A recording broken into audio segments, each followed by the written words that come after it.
beautiful life. On the 10th of May 2023, the Round Britain cruise RBC 60 came to Plymouth, and we were there to record it. Jonathan Brice. I am the local coordinator for Plymouth for the Old Gaffers Association Round Britain cruise on their 60th anniversary jaunt around the UK. Now, you started off from where?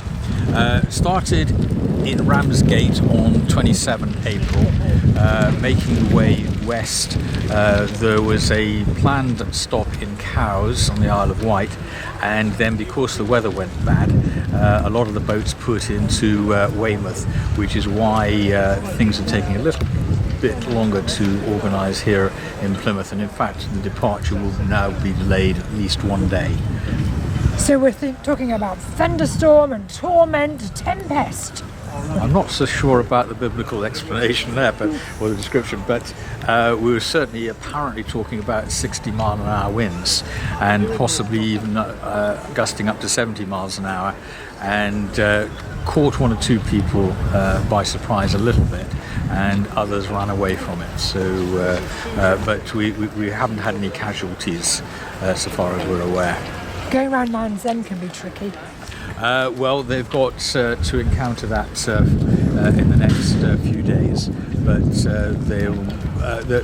they'll be careful, and they've got one or two ports they can go into just in case. So will anybody be stopping off around the Cornish coast? I have heard that some people hope to put into Foy, and Falmouth is always a favourite as well, and I think that at least one of the boats might be stopping over in Newlyn, but they'll play it by the weather. So if anyone wants to see what a gaffer looks like, can you explain? Well, a gaffer, the sail has a fairly flat top to it. It's an old historic rig that derived from the working boats of 150, 200 years ago, and has evolved down through the decades. And the Old Gaffers Association, set up 60 years ago, was to celebrate and help preserve the boats that were of that heritage. And of course, these days, some of the boats, whilst they're very well preserved, 100 and 150 years old, they're made out of timber, of course. More modern materials have taken over, but the boats still pay homage to the gaff rig and keep the interest in that particular rig alive. And you'll see them because, particularly down in the Falmouth area, you have the Falmouth working boats, the oyster dredgers, and they're all gaff rigged, and you'll see the bowsprit out ahead of the front of the boat carrying extra sail, and they really do make a wonderful sight, a great visual. Super. That do? Yeah. That's great. What's your name, by the way? Christine Butler. Thank you very much. You rang, sir, that kind of thing. Okay, thank you very much. Okay, we're going to the pontoon now, Chris. Okay, Jonathan, how long have you been running the Plymouth Classics? Well, my involvement with the Plymouth Classics goes back to 2002, maybe 2001 even. And how did you get involved with it? We had a small wooden yacht used to bring to the Classics, and I also had a number of friends who had boats, and we always used to come up to Plymouth from Cornwall and have a great time here in Plymouth. It's a wonderful spot. It's nice. And the Barbican, we were in Turnchapel to begin with, and then we came over to the Barbican, where Sutton Harbor kindly hosted us for about 11 years, and now we bring a slightly smaller fleet here as well. And Sutton Harbor is the ideal location for heritage boats, with the wonderful old stone buildings surrounding. It's nice when you've got the music as well. Oh yes, music has always been quite a part of it.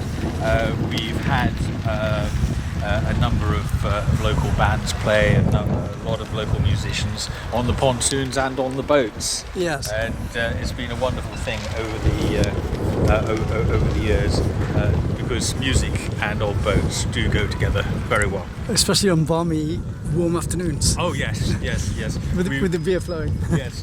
Sutton Harbor very kindly hosted a number of pontoon parties, and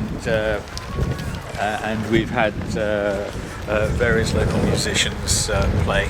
So where we're heading now, Jonathan? Well, we're going over to the pontoons accessed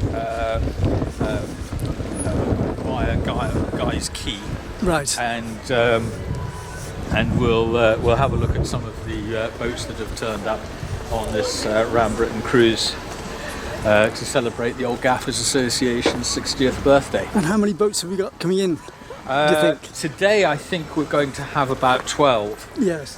Tomorrow there's an additional 8 boats arriving.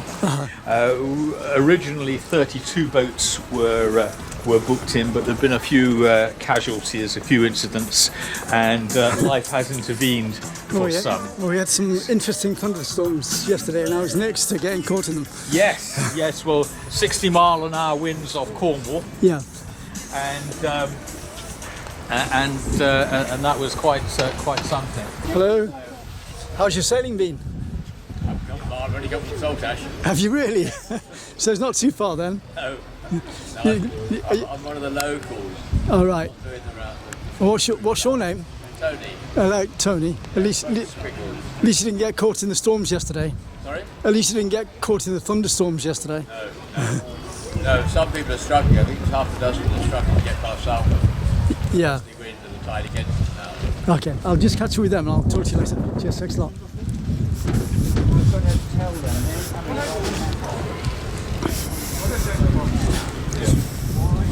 The weather forecast was so wrong. Well, I think you need to discuss that with the BBC. Well, I was thinking about that. I've taken numerous pictures of your vessels. Already, yeah. Okay. Before you were rafted up. So, do you want to stand this side or that side? You want to sit as you are, or I'll sit next to you? Whichever you like.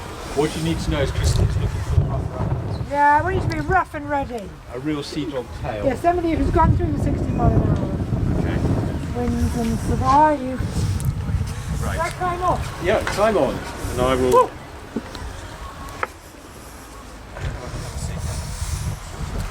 Well, it does actually look quite comfortable. Okay, well, as long as you get far enough up, then we'll be alright. Getting cozy. So, who the devil? Hang on.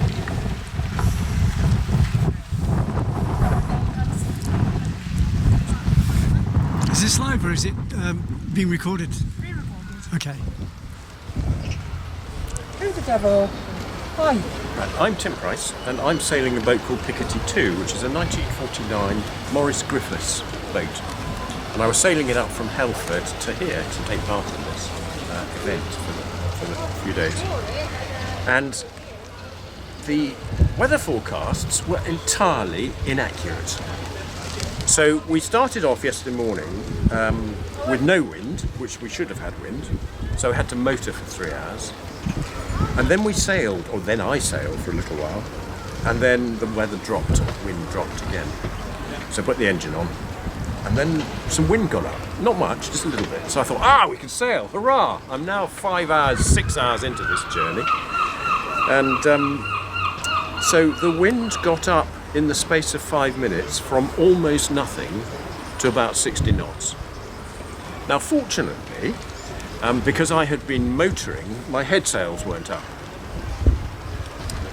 And so I had my mainsail up, and when the wind came up so quickly, I turned into wind, going back down towards Cornwall, or back down towards Helford, so that I could put some reefs in the sail. And unfortunately, the wind was so strong that was almost impossible. And I decided then to put the gaff down. Now on gaff cutters, of course, you have a square sail, so you've got a wooden beam on the top and a wooden beam on the bottom. And it got caught halfway down. So that meant that all the wind was filling the sail like a big balloon, and I couldn't get it down, so I had to lasso everything, wrap it around to pull the thing down and then tie the sails in. And so I was clambering around on top of this boat at 30 degrees in this horizontal rain and this wind, which should never have been there, but the forecasters weren't right. And then got that control, and then spent the next 3 hours surfing in towards Plymouth. I was surfing at 7.5 knots, going down these rather large waves. Interesting, but fortunately it was directly behind me, so there we go. Was that scary? Yes, of course it was. But on the other hand, you haven't got any option. It needs to be done. So yeah. Have you ever been in that sort of situation before? That is I was on my own. So I've been in pretty severe conditions with other people. I've sailed across the Atlantic. But that was the worst conditions in the shortest space of time I've ever been faced with. That's incredible. No, it's just horrible. Anyway, so there we go. I survived. Oh, say that again. There we go, I survived. There we go, I survived. That was just spot on. Cue for a song there. That was I will survive. fantastic. No, it was horrible. I had to say though, I might have just ask you this one thing. No, not what happened to you, but what you said. Okay? I've been told your boat is rare because it's all wood. It's relatively rare in that very few boats are made out of wood. I mean, there are still traditional boat builders making wood. There's some down at Greek and there's some down at Falmouth and all the rest of it. And there's a lot of boats, there's quite a few here, that are replicas in that they're glass fibre, hull, and then they've got all the rest of the traditional bits with it. Glass fibre, of course, tends not to leak, and so therefore that's much easier to look after. Does yours leak? The hull doesn't, but the top side do. So I was once told by an old sea dog that the thing to do in an old wooden boat is to have lots of charts and some thumbtacks. So the old charts you don't want anymore. You thumbtack to the ceiling, and when you're sleeping, it'll keep you dry. Oh, you're a good interviewer. So how long have you had this boat? 2 years. I've so enjoyed meeting you, Tim. Thank you very much for letting me step on board. That's all right. Pleasure. Thank you very much. I'll try and put some flags out there. So did you have to do much work on it, Tim? Oh, masses. You don't want to know how much I had to do. Right? Yeah. I bought it up in Rochester, and I was told that all you needed was a new battery, and the engine had to come out completely swapped over with a reconditioned engine. It was seized. So what is the nicest thing about it? The nicest thing about it? Well, the previous boat I had was a 19-foot gaff cutter. Yes. Which was a John Leather design with a lifting keel in the middle. Yeah. Fantastic, really lovely boat. 2 berths, heads, sink and cooker. You know, to get that into 19 feet was just fantastic. But again, it was all wood. It was a clinker-built boat, but it didn't have an inboard engine. Yes. It had an outboard engine.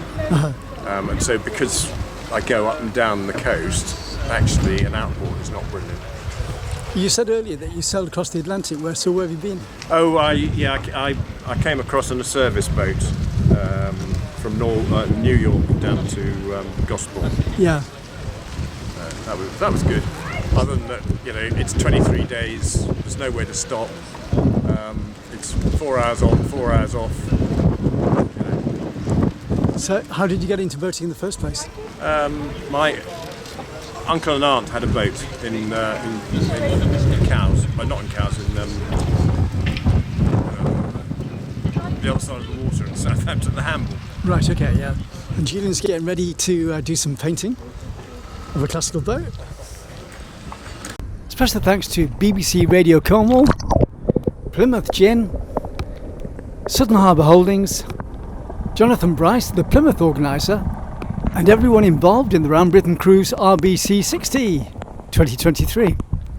30 years of culture and the arts as a free service on Love Summertime TV. Don't forget to friend and share my videos, subscribe to my channel and support me through PayPal at tcsphoto1@gmail.com. Thanks for watching the video. It's